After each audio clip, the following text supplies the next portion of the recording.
Hello fellow video game collectors, this is Mr. Mishkin here, and in my inaugural video I'm going to be showing you some of my recent pickups. It's been an unbelievable past week or so and I just have so much to show you guys, so I figured why not start off my first video with a bang.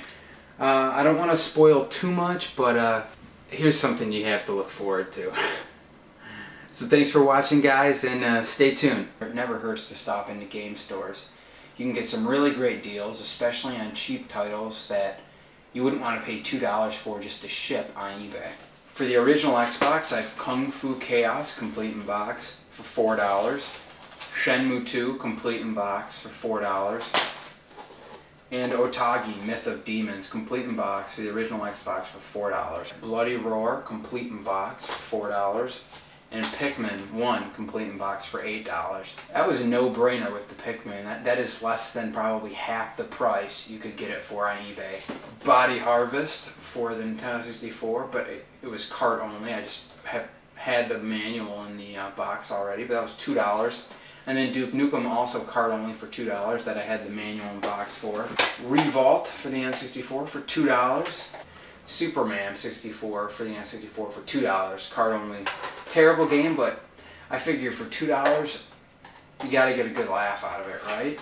Also at the same store I picked up probably the most I've ever spent on a game in my life. Earthbound. Cart is in pretty close to mint condition, and also the strategy guide with the scratch and sniff stickers intact. And they still smell, and that cost me $200, but I figure for $200 I can make a little bit of money on it.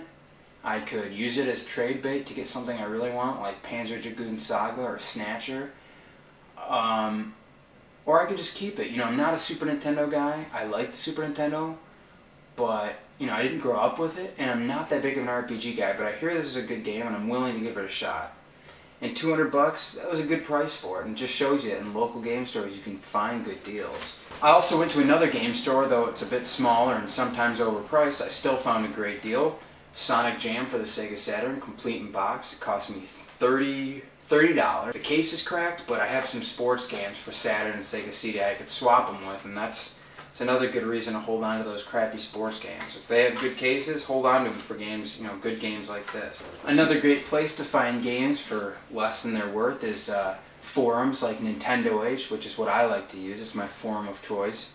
I picked up Mystical Ninja Goemon for the N64 complete in box, and it's a pretty valuable game, and it's hard to find. A Harvest Moon 64 manual, which I needed because I had the box in the game. A Daikatana 64 box, which is going to be, mark my word, this is going to be expensive in a few years. This is really hard to find. I was fortunate to get this. He also had a Tony Hawk's Pro Skater box. I now have this complete in box. And a Wave Race 64 box and inserts that I really needed. I bought this for my friend from him, a Sega CD RAM card. And I got all this for $70. So that, you know, shipping included, I'd say I came out on top. That was a pretty good deal. You're not going to find prices like that on eBay. Some tips I have for finding good games on eBay for good prices. What I like to do is I type in words like Nintendo or Sega, go to newly listed, buy it now, and just hit refresh. And if you know your prices, you can find some really good deals. For instance, I picked up Pikmin 2, and I got it for $15, buy it now, because a seller didn't know what he had. A few days ago I purchased Crusader of Senti for the Sega Genesis, which if you know your Sega Genesis, that's a very expensive game. It's card only, but I got it for $5, and it normally goes for about $50. So I'm telling you, hitting refresh and buy it now, newly listed, it really pays off. An odd place you might think to look for video game merch is bookstores. I stopped in one the other day, and I really lucked out on this one. For $4 I picked up Suikoden 2 Strategy Guide. Yeah, it's kind of torn in the back. It's missing a corner. But the last one on eBay sold for about $70. Another obvious but great place to look for games is Craigslist. A few days ago I was doing my routine everyday Craigslist look, and I came across a GameCube lot, and the guy wanted $50 for it, and you wouldn't believe what he had. First I got a black GameCube with an official black memory card, 2 official black GameCube controllers, which these controllers are also pretty desired, an Orange Spice controller. This one's worth a bit more than the black and the purple and the platinum because I think it's a bit more rare. 2 GameCube controllers, and I also got the 2 receivers for them. And the thing to look out for on these is the receivers are actually worth more than the controllers. Go figure, what do you think people lost? You know, what's hard to lose? 2 controllers or 2 little tiny receivers? You got Resident Evil 4, complete in box. These are all complete in box except for one. Sonic Heroes, complete in box. Mario Kart Double Dash, complete in box with the bonus disc, which makes it a little more valuable. Tiger Woods 2003, which is total shit. Soul Calibur 2 with Link, can't go wrong with that. Definitely be adding that to my collection. Prince of Persia, Warrior Within, never got into these games. F-Zero GX, a really sweet game, but it's disc only unfortunately, but I do own it complete in box, so I'll be reselling this anyways. And the whole reason I bought this lot, Ikaruga, complete in box, great shoot 'em up by Treasure, really good memories of playing with my friend growing up. Really happy to get that game especially. That's a $30 game and I paid $50 for that whole lot. So I made out like a bandit on that. It's probably worth somewhere from $150 to $200.